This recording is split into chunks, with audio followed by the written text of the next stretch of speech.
Hello and welcome to Kitchen After Dark. I am your host, Quentin Hazel Jr. And the next episode of Kitchen After Dark starts now.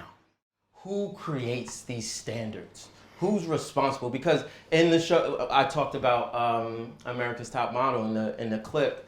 It was a woman that was just like, no, she can't. She's too plus size. She can't present in Paris. Like it is. Yeah, they were like, she's too fat to be here. Yeah. It's who creates these standards, and what would life be like if we didn't have a standard?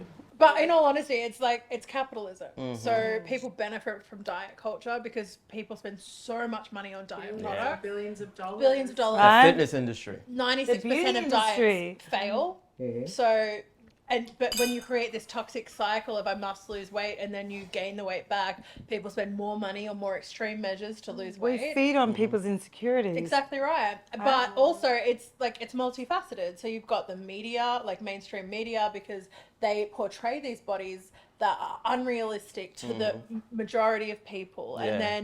And then you've got your diet industry, and then you've got the medical industry that also feeds into that. And the fitness industry. So there's diet industry as well as the fitness industry. It's like, get this body just by doing push-ups. Like, it's got a door, got a gym. I think the fitness industry has got some benefit and cost, right? Yeah. Like, I think that there's some really good things about the fitness industry. It's like, let's get fit, let's eat well, let's like work our bodies, because that's what we're designed to do. Mm-hmm. Movement is good, but it should be joyful movement. You shouldn't feel obligated. No, or you feel obsessive. You can't. Obsessive. I think fitness can become just as dangerous as an addiction as drugs and alcohol and all the other things that we're addicted to in our culture. It's just another thing to make you feel good. It's either going to be drugs, drinking, you get the endorphins from gym, like watching a scale go down. I honestly believe it's just a creation of our own need to either bully other people. Like you can picture those snarly little kids. That's where it is. You're like, I'm not feeling. To the gym 5 days a week. Yeah. You're like, I'm not feeling great. So you come to the world with that energy. I'm not feeling that great. So you find other people that you can make feel worse, and then think that you can feel better about yourself. And that like starts like primary school yard, like people out there who were scared to be bullied or scared to be, seen weak, are out there picking on every other children.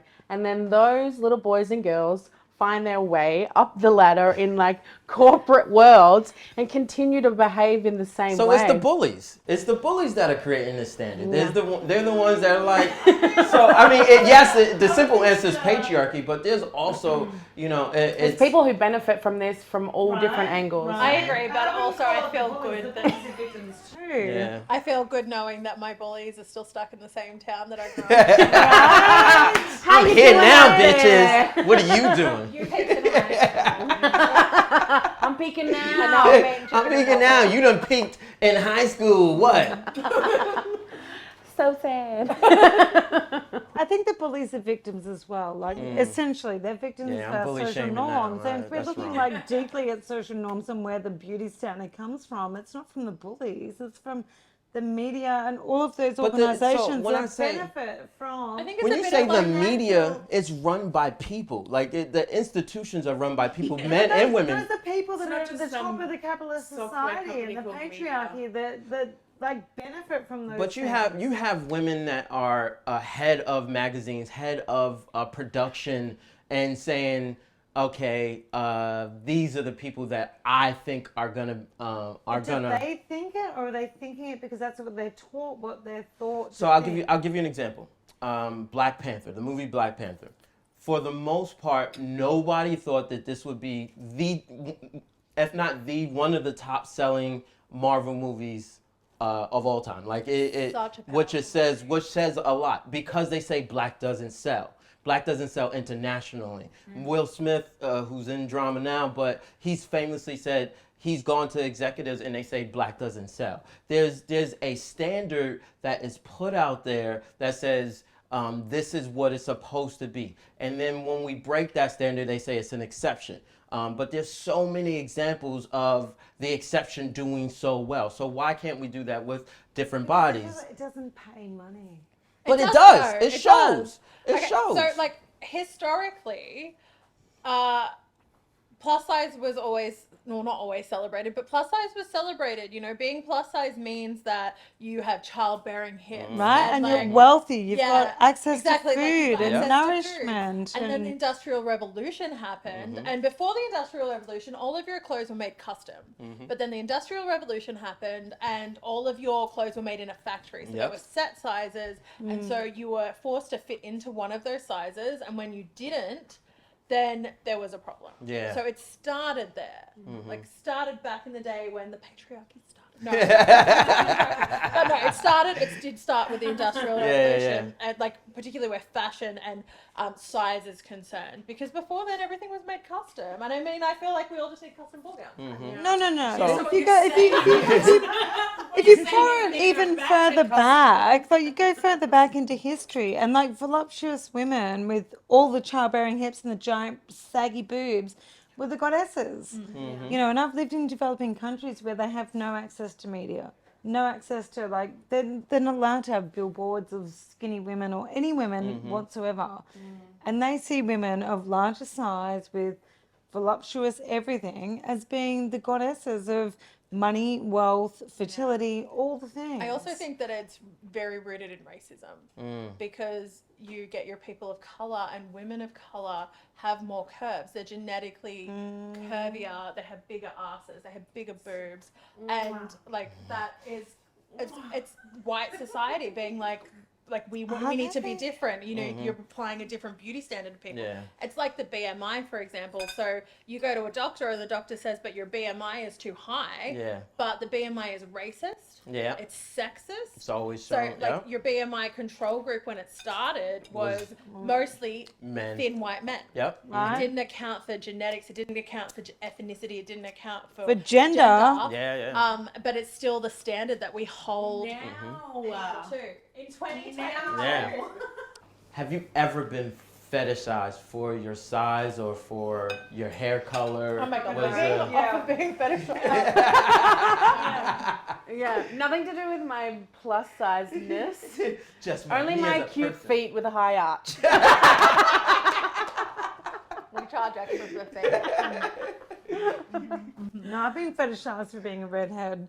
Like men random dudes coming up you going, said you wouldn't tell anyone about you must be a firecracker in bed. I'm actually, no, I'm really bland. I'm like a total, like, totally fish. vanilla red. I'm a vanilla fish. Like, I don't like sex at all. Oh man. I once turned up to a date and had someone say to me, "You were fatter in your photos." What the fuck? And I was like, "Excellent." So I turned around and I left. Oh wow. Yeah. But it's the only time it's happened in reverse. Usually, like, Yeah. I always chuck a full body photo in my profiles online because I'm like, I am fat and you need to know that I'm fat because I'm not turning up and having you be like, But she was like, "Yeah, you were fatter in your photos." I was like, "Goodbye." Oh. She wanted about to what engage she you. Thank you. Thank you. No. She had a Bye. fetish for fat people. Yeah, she liked the BBW girls, and I mean, each to their own. But also, Yeah. like, there's a way to go about it, you know. Yeah. But I also, mean- like in my DMs and in my comment section, especially on TikTok, I get a lot of men Yeah. being like, "Yes, you fat queen," and I'm like, Whoa, "Oh, it's not the compliment wow. you think." Yeah. When you say it, it's Yeah. hot. When they say it, So as a, you know, I live in Australia. As a black man in Australia, there is the fetishization of black bodies and like, you know, oh man, you got a BBC, don't you? Yeah. Well, I mean, and it, After. We'll tell you later. But how do you feel having those You know, titles women, and pressures? Women aren't as they're not as blunt. direct or blunt as I'm sure men are about, you know, what they want and thing. But you can see it in the responses that people have, like, oh. What's up? I'm like, just a regular normal, guy. everyday, normal motherfucker, all right? Can you spot the BBC hunters across the bar? You can't. you can't really, unless they're like, yeah, I had a boyfriend when I was in and when I was younger, he was African. It's like, that's wonderful. Thanks for telling me. Like, it's not, clearly it didn't work out very well. Hi, I'm Clinton. Like, calm down a little bit. Red flags look different in every situation. They do. And But in saying that, I reckon there's something about you that kind of enjoys it. but why would it be about me versus, yes, I do like attention from people, but I don't I want to be just like anybody else. I want to be recognized for who I am as an individual, not necessarily. How do you navigate that terrain? Like, how do you navigate the terrain of like the ego going, I'm wanted, I'm sexualized, like I'm in a culture that adores me as this. What is it? BBC, Everyone adores me. Version of whatever. How do you no? How do you navigate that? I mean, it's really just taking situation by situation. Deeply connect. It's taking situation by situation. If you walk up to a person and and they're like, and there's a gawking, and like I said, most women aren't overt about their fetishizations. It's more like, unless they say, hey, I just want you, and because you're just like this. I've never had anybody call me that N-word while having sex, so it's like, Oh my God. So do you feel the difference? Do you feel the difference in somebody's fetishizing you, or they actually really want you as a person? Yeah, because usually it comes from men on the internet, in which case I very regularly question my lack of OnlyFans, because I'm like, I don't mind being fetishized as long as you're going to pay me for it. Right. But I mean, like, yeah, you feel it. I've had guys come up to me in bars and be like, I love your curves, whatever. But like that always stems. I find that people, when they meet you in the first instance, they're a little bit more tame than they normally would be, because they're trying to like feel you out. So if the first thing somebody says to me is, I love your curves, I'm like, that's an orange flag. Right. Not a red flag, but like, I'm watching you. Yeah. I'm going to say like 90%. Obviously, I don't know the stats, but I'm going to say like 90% of people are struggling with their body, their gender, their race, the way that they present, whatever it may be. And I think that everyone just needs a little bit more kindness. Because honestly, just because you're hurting doesn't mean that you get to hurt others. And I know the saying, hurt people. No, but enough. Yeah, and enough. I said it again. I've said it before and I'll say it again. Go to therapy. Yeah. Deal with your shit. Talk it out. Do the healing. Because we end up just projecting all our kinds of different bullshit that stems from different bias, different parents, different social circles.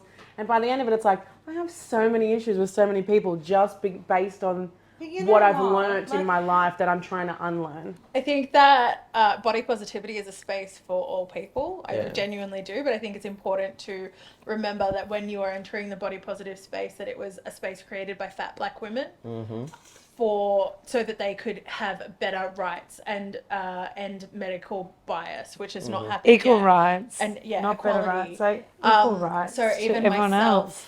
as a fat person, I still am very conscious of the fact that I am in a space and occupying space in a space that was not initially designed for me. So body positivity has been co-opted by mainstream media, and now if you search body positivity hashtags on social media, they're washed with thin white women who just want to feel a bit better about themselves. And I'm not saying that there isn't a space, because everyone is affected by beauty standards and diet culture, but it's important to recognize that there are a lot of other people with a lot of trauma, and that it's important that it was their space first, and then you're entering that space. So learn, listen, be better, but also, recognize that it wasn't initially yours to begin with. Wonderful. Arimaya, you have something? Yeah, in the same breath, like it's all relative, right? We all have our own experience of suffering, whether it's white, black, female, male, whatever. And I think there's some danger in saying, in looking outside of ourselves and going, but they've got it worse than us because they're black, or they've got it worse than us because they're female, they've got it worse than us because they're from a developing country, or whatever it is. Like, I think there's danger in that we don't allow ourselves our experience of suffering as it is and joy as it is. You know, like. Thank you. Thank you, everybody. Appreciate you. Health is not defined by size. You can be 250 pounds and be healthy. You can be ultra skinny and be unhealthy. I think I'm reminded of a Lizzo song from her new album, Special. I listen to it almost every morning, and it helps me realize that no matter what, each of us have a place in this world. So if you're ever questioning your body and you don't like it, it's something that I've struggled with.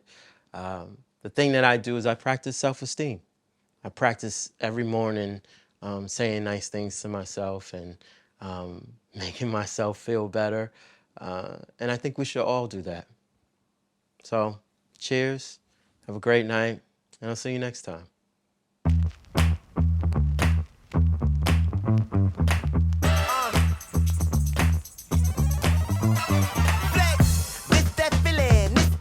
If you like what you're seeing, make sure you hit that subscribe button.